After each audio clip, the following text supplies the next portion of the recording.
झारखंड के देवघर में त्रिकुट पहाड़ियों पर रविवार को बड़ा हादसा हुआ है।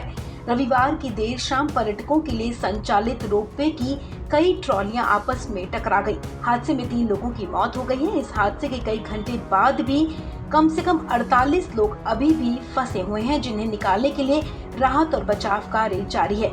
हवा में लटके हुए लोगों को प्रशासन की तरफ से ड्रोन के जरिए खाना और पानी भेजा जा रहा है। रविवार शाम से ही 48 लोग ट्रॉलियों में फंसे हुए हैं। फंसे हुए लोगों को निकालने के लिए एनडीआरएफ की टीमें लगातार रेस्क्यू ऑपरेशन चला रही हैं, जिसमें हेलीकॉप्टर की मदद भी ली जा रही है। हालांकि हेलीकॉप्टर की तेज हवा की वजह से ट्रॉलियां हिलने लगती हैं, जिससे फंसे हुए लोगों को निकालने में दिक्कत सामने आ रही है। देवघर जिला प्रशासन के आला अधिकारी भी मौके पर मौजूद हैं और लोगों को जल्द से जल्द निकालने की कोशिश की जा रही है। जानकारी के मुताबिक रविवार को रामनवमी के मौके पर यहां सैकड़ों लोग घूमने आए थे और वो रोपवे पर सवार थे। अचानक रोपवे की ट्रॉलियां एक दूसरे से टकरा गईं, जिससे ये बड़ा हादसा हुआ है। एक अधिकारी ने बताया कि ऐसा लगता है कि तकनीकी खराबी के चलते ये हादसा हुआ है। हालांकि हादसे के सही कारणों का भी पता नहीं चल पाया है। अधिकारी ने कहा कि घटना के बाद ट्रॉली से कूदने की कोशिश में पति पत्नी गंभीर रूप से घायल हुए हैं, जिन्हें अस्पताल में भर्ती करवा दिया गया है। घटना को लेकर एक पर्यटक ने बताया कि हादसा उस वक्त हुआ जब एक ट्रॉली ऊपर चढ़ रही थी और दूसरी ट्रॉली नीचे आ रही थी। इस दौरान दोनों ट्रॉलियां एक दूसरे के संपर्क में आ गईं, जिससे उनमें टक्कर हो गई। जानकारी के मुताबिक 2 ट्रॉलियों के टकराने के बाद अन्य ट्रॉलियां भी अपनी जगह से हट गईं, जिससे वो भी जाकर पत्थर से टकरा गई। वहीं हादसे के बाद देवघर के जिला कलेक्टर मंजूनाथ ने बताया कि रोपवे सर्विस को फिलहाल बंद कर दिया गया है। वहीं देवघर में हुए त्रिकुट रोपवे हादसे पर सांसद निशिकांत दुबे की भी प्रतिक्रिया सामने आई है। उन्होंने कहा कि वो त्रिकुट रोपवे दुर्घटना में घायल परिजनों के प्रति गहरी संवेदना व्यक्त करते हैं। आपको बता दें, ये हादसा देवघर से करीब 13 किलोमीटर दूर दुमका रोड पर त्रिकुट पर्वत पर हुआ है, जहां पर्यटन के लिए रोपवे सेवा संचालित की जाती है। त्रिकुट रोपवे भारत का सबसे ऊंचा रोपवे सर्विस है। यूपी में विधानसभा चुनाव के बाद से ही समाजवादी पार्टी में कुछ भी ठीक नहीं चल रहा। एक तरफ चाचा भतीजे का विवाद थम नहीं रहा, तो दूसरी तरफ अब आजम खान को लेकर खबरें आने लगी। संभल से समाजवादी पार्टी के सांसद शफीकुर रहमान बर्क के बाद अब आजम खान के मीडिया प्रभारी ने सपा मुखिया अखिलेश यादव पर निशाना साधा। आजम खान के मीडिया प्रभारी के आरोपों के बाद सपा में हलचल बढ़ गई है। उनके बयानों का अगर निचोड़ निकाले तो क्या आजम खान और उनके बेटे अब्दुल्ला समाजवादी पार्टी छोड़ सकते हैं? ये कयास इसलिए लगाए जा रहे हैं क्योंकि कुछ दिन पहले आजम खान के मीडिया प्रभारी फैसात अली खान ने बड़ा बयान दिया था। उन्होंने कहा था कि मुख्यमंत्री योगी आदित्यनाथ सही कहते हैं। अखिलेश यादव खुद ही नहीं चाहते कि समाजवादी पार्टी के वरिष्ठ नेता आजम खान जेल से बाहर आएं। दरअसल आजम खान के मीडिया प्रभारी फैसात अली खान रामपुर में एक बैठक को संबोधित कर रहे थे। इस दौरान उन्होंने कहा, जेल में बंद आजम खान के जेल से बाहर ना आने की वजह हम लोग सियासी रूप से यतीम हो गए। हम कहाँ जाएंगे, किससे कहेंगे और किसको अपना गम बताएंगे। फैसात अली खान यहीं नहीं रुके। उन्होंने कहा, सपा की सीटें मुसलमानों की वजह से आई हैं। उन्होंने तो यहाँ तक कह दिया कि समाजवादी पार्टी को 111 सीटें मुसलमानों ने जिताई।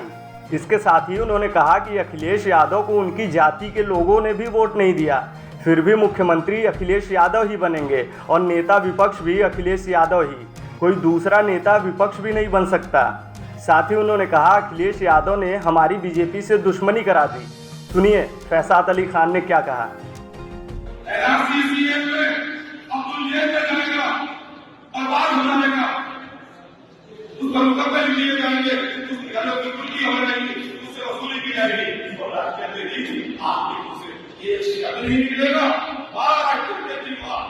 हमने आपको और आपके वाले सबको चाहिए लगाया।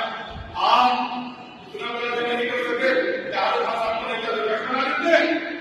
हमारे वोटों से 111 सीटें आई है, आपकी शादी नहीं होती।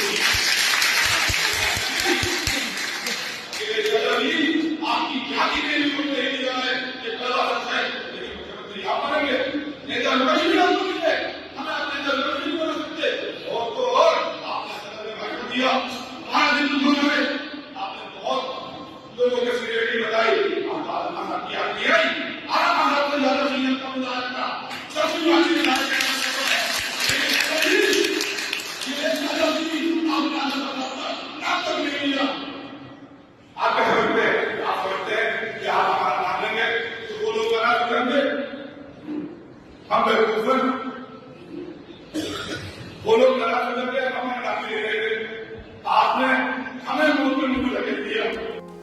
आपको बता दें कि आजम खान मौजूदा समय में रामपुर से विधायक हैं। उन्होंने 2022 का विधानसभा चुनाव जेल में रहते हुए लड़ा।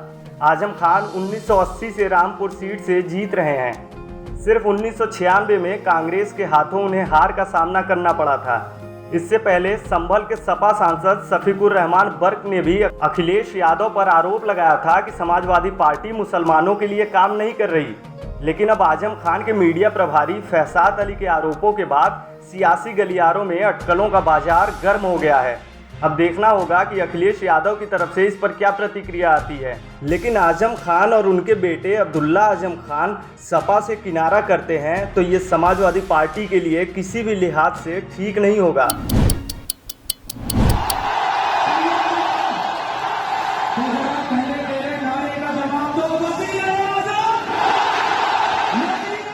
लोगों का ये हुजूम इकट्ठा हुआ है पाकिस्तान के पंजाब प्रांत में, जिसे जोर जोर से नारे लगाते सुना जा सकता है। ये हजारों की संख्या में जमा आंदोलनकारियों की भीड़ है जो नारे लगा रही है, चौकीदार चोर है। उनका ये उबाल, उनकी ये नाराजगी निकल रही है पाकिस्तान की उस सेना पर जिस पर आरोप लगाया जा रहा है कि इमरान सरकार को गिराने के पीछे कहीं ना कहीं उसी का हाथ है। आपको जानकर ताज्जुब होगा कि जो नारा लगाया जा रहा है उसका इजाद हुआ था भारत में। देश की राजनीति में राहुल गांधी भले ही संघर्ष कर रहे हों, भले ही कमजोर हो चुकी पार्टी में एक नई जान फूंकने की कोशिश कर रहे हों, लेकिन इसका मतलब ये कतई नहीं कि उनकी पॉपुलैरिटी में किसी तरह की कमी आई है। इसकी एक बानगी देखने को मिली है पड़ोसी मुल्क पाकिस्तान में, जहां इन दिनों राहुल गांधी का एक नारा खूब गूंज रहा है। दरअसल इमरान खान सरकार गिरने के बाद पाकिस्तान की सड़कों पर इन दिनों आंदोलन देखने को मिल रहे हैं, जिसमें आंदोलनकारी पाकिस्तानी आर्मी को निशाना बना रहे हैं और उनके खिलाफ चौकीदार चोर है के नारे भी खूब लगा रहे हैं। ये वो नारा है जो सबसे पहले राहुल गांधी के मुंह से सुना गया था, जिसका कोई खास कमाल तो नहीं देखा गया, लेकिन वही नारा अब पाकिस्तान में सुपरहिट हो रहा है। पाकिस्तान में इमरान सरकार के धराशायी होने के बाद वहां उनके समर्थकों में खासा रोष देखा जा रहा है। पाकिस्तान में जगह जगह धरने और विरोध प्रदर्शन देखे जा रहे हैं, लेकिन उन सब के बीच पंजाब की लाल हवेली इलाके में हो रहे प्रदर्शन में अचानक कुछ ऐसा हुआ जिसकी उम्मीद नहीं की जा रही थी। यहां पर जमा हजारों की संख्या में प्रदर्शनकारियों ने अचानक पाकिस्तानी सेना पर अपनी नाराजगी निकालनी शुरू कर दी और पाकिस्तानी आर्मी के खिलाफ चौकीदार चोर है के नारे जोर जोर से लगाए जाने लगे। सेना के खिलाफ नारेबाजी ऐसी थी कि वहां पर मौजूद पूर्व गृह मंत्री शेख राशिद भी घबराए हुए नजर आए। एक वायरल हुई वीडियो में उन्हें नारे लगाते लोगों को चुप कराते भी देखा गया। इसी रैली में पूर्व मंत्री शेख राशिद ने जेल भरो आंदोलन करने की भी बात कही। उन्होंने कहा कि 29 अप्रैल को ईद के दिन वे अपने हजारों समर्थकों के साथ जेल भरो आंदोलन करेंगे। पूर्व मंत्री शेख राशिद ने इमरान सरकार को गिराए जाने के पीछे षड्यंत्र बताया। उन्होंने कहा कि देश को अब अंधकार से निकालने के लिए वे अपने समर्थकों के साथ संघर्ष करते रहेंगे। जिस दौरान वे ये बातें कह रहे थे, उनके हजारों समर्थक सेना पर अपनी नाराजगी जाहिर करते हुए चौकीदार चोर है के नारे भी लगा रहे थे। देश में कोरोना वायरस के मामले भले ही कम हो गए हो, लेकिन अभी खतरा टला नहीं है। कोरोना का नया एक्सी वेरिएंट भी भारत पहुंच चुका है। देश दुनिया में जिस तरह से कोरोना के नए वेरिएंट एक के बाद एक आ रहे हैं, इससे ये तो साफ है कि कोरोना वायरस गया नहीं है, वो कभी भी किसी भी समय फिर से कहर मचा सकता है। कई राज्यों में भी फिर से कोरोना केस बढ़ रहे हैं, जिसने चिंता बढ़ा रखी है। वहीं दूसरी तरफ भारत में कुल कोरोना के मामलों में गिरावट देखने को मिल रही है। आपको बता दें कि स्वास्थ्य मंत्रालय रोजाना कोरोना के आंकड़े शेयर करता है। उसी के मुताबिक रोजाना हम भी आपको कोरोना अपडेट देते हैं। कोरोना अपडेट में हम आपको रोजाना ये जानकारी देते हैं कि देश में कितने नए मामले दर्ज किए गए, कितनी मौतें हुई, कितनी वैक्सीन लगाई गई, कितने टेस्ट किए गए, कितने मरीज ठीक हुए हैं और देश के अलग अलग राज्यों में कोरोना का क्या हाल है। तो शुरू करते हैं आज का अपडेट। आज कोरोना के 861 नए केस सामने आए हैं और अब देश में कुल संक्रमितों की संख्या 4,30,36,132 हो गई है। पिछले 24 घंटे में 6 लोगों की कोरोना महामारी की वजह से मौत हुई है। मौत के नए आंकड़ों के साथ ही देश में संक्रमण से मरने वालों का आंकड़ा 5,21,691 पर पहुंच गया है। कोरोना वायरस के संक्रमण को हराकर ठीक होने वालों की बात करें तो पिछले 24 घंटे में देश भर में 929 मरीज ठीक हुए, जिसके साथ ही कोरोना से ठीक होने वाले मरीजों की संख्या बढ़कर 4,25,03,383 हो गई है। ये जानकारी स्वास्थ्य मंत्रालय की तरफ से सोमवार सुबह जारी किए गए आंकड़ों के मुताबिक है। देश में एक्टिव केस अब 15,000 से नीचे हैं। अब एक्टिव केस 11,058 हैं। कोरोना वायरस संक्रमण पर लगाम कसने के लिए सरकार वैक्सीनेशन पर भी काफी जोर दे रही है। स्वास्थ्य मंत्रालय के मुताबिक बीते दिन 2,44,870 वैक्सीन की डोज लोगों को लगाई गई और अब तक वैक्सीन की कुल 185,74,18,827 करोड़ डोज लोगों को लग चुकी है। देश में अब 12 साल से ऊपर उम्र के बच्चों का भी वैक्सीनेशन हो रहा है। वहीं रविवार से 18 प्लस से ऊपर उम्र के लोगों को बूस्टर डोज लगाई जा रही है। कोरोना टेस्ट की बात करें तो पिछले 24 घंटे में देश भर में 2,71,211 टेस्ट किए गए हैं और अब तक देश में लगभग 79,42,00,000 कोरोना टेस्ट किए जा चुके हैं। अगर राज्यों के आंकड़ों पर नजर डालें तो रविवार के आंकड़ों के मुताबिक केरल में 223 लोगों को संक्रमित पाया गया और 5 मरीजों की मौत हुई है। नए मामलों की बात करें तो महाराष्ट्र में बीते दिन 90 लोगों को कोरोना संक्रमित पाया गया और कोई मौत नहीं हुई। कर्नाटक में 56 मामले सामने आए और कोई मौत दर्ज नहीं हुई। वहीं तमिलनाडु में 30 लोगों में कोरोना संक्रमण पाया गया और यहां भी किसी भी मरीज की मौत नहीं हुई। गौरतलब है कि प्रधानमंत्री नरेंद्र मोदी ने भी कल कोरोना पर बात करते हुए कहा था कि कोरोना वायरस दूर नहीं हुआ है और फिर से उभर रहा है। महामारी के खिलाफ लड़ाई जारी रखें। आज अप्रैल का 11वां दिन है और गर्मी हर दिन रिकॉर्ड तोड़ रही है। अप्रैल की गर्मी में मई जून की गर्मी का एहसास हो रहा है। लू के थप्पड़ों से लोग परेशान हो रहे हैं। उत्तर भारत के कई राज्यों में भारतीय मौसम विज्ञान विभाग ने हीट वेव का अलर्ट जारी किया है। IMD के मुताबिक राजस्थान, पंजाब के कुछ हिस्सों, हरियाणा, दिल्ली, पश्चिम उत्तर प्रदेश, हिमाचल प्रदेश, छत्तीसगढ़ और पश्चिमी मध्य प्रदेश के अधिकांश हिस्सों में भीषण लू चलने की आशंका है। IMD ने कहा है कि दिल्ली में हीट वेव का सितम जारी रहेगा। ऐसे में दिल्ली और उसके आसपास के इलाकों में जबरदस्त गर्मी पड़ने के आसार हैं। कम से कम 2 दिन ऐसी स्थिति रहेगी कि लोग गर्मी से इसी तरह बेहाल रहेंगे। गर्मी के चलते मौसम विभाग ने दिल्ली में येलो अलर्ट जारी कर दिया है। दिल्ली के कई जगहों पर हीट वेव कंडीशन और बहुत से इलाकों में सीवियर हीट वेव कंडीशन की भविष्यवाणी की गई है। मौसम का अनुमान लगाने वाली एजेंसी स्काईमेट वेदर ने भी कहा है कि दिल्ली में गर्मी कम नहीं होने वाली है।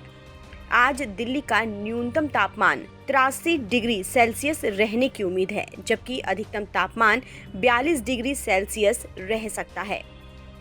दिल्ली से सटे हरियाणा के गुरुग्राम की बात करें तो यहाँ अधिकतम तापमान 45 डिग्री सेल्सियस और न्यूनतम तापमान 22 डिग्री सेल्सियस रहने की उम्मीद है। राहत की बात यह है कि हरियाणा के कुछ इलाकों में 12 से 16 अप्रैल के बीच हल्की बारिश हो सकती है। ऐसे में आने वाले दिनों में तापमान में कुछ गिरावट देखने को मिल सकती है। स्काईमेट वेदर के मुताबिक विदर्भ से दक्षिण आंतरिक कर्नाटक तक एक निम्न दबाव की रेखा मराठवाड़ा और उत्तरी आंतरिक कर्नाटक से होकर गुजर रही है, जबकि एक चक्रवाती हवाओं का क्षेत्र दक्षिण पश्चिम बंगाल की खाड़ी के ऊपर बना हुआ है। ये मध्य क्षोभ मंडल स्तर तक फैलता जा रहा है। भारतीय मौसम विभाग के मुताबिक पश्चिमी विक्षोभ के चलते असम, मेघालय, नागालैंड, मणिपुर, मिजोरम और त्रिपुरा में 5 दिनों में बारिश होने की संभावना है। पहाड़ी इलाकों की बात की जाए तो मौसम विभाग ने उत्तराखंड में फिर मौसम बदलने की संभावना जाहिर की है। पश्चिमी विक्षोभ के चलते अगले कुछ दिनों में यहाँ बारिश हो सकती है, जिसके चलते तापमान में कुछ कमी आ सकती है। फिलहाल इस खबर में इतना ही। देश और दुनिया की तमाम खबरों के लिए आप बने रहिए वन इंडिया हिंदी के साथ।